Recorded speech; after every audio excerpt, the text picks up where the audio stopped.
উপজেলা নির্বাচন প্রত্যাখ্যান করে যুবদলের লিফলেট বিতরণ।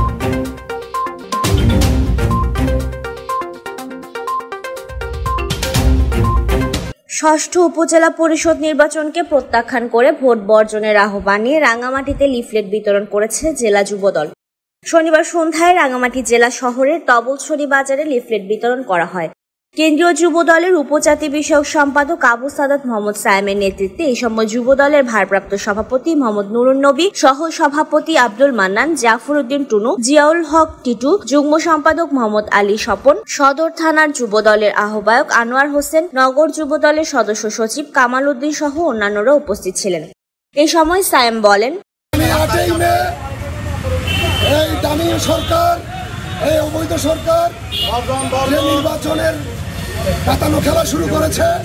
রাঙ্গামাটিতে 8ই মে যে উপজেলা নির্বাচন হচ্ছে, এই নির্বাচন আমরা মানি না, আমরা বয়কট করেছি। বাংলাদেশের জনগণও বয়কট করেছে এই নির্বাচন। রাঙ্গামাটিবাসীও এই উপজেলা পরিষদে কেউ ভোট দিতে যাবেন না। এই অবৈধ দামি সরকারের পাতানো নির্বাচন রাঙ্গামাটিবাসী বর্জন করবেন।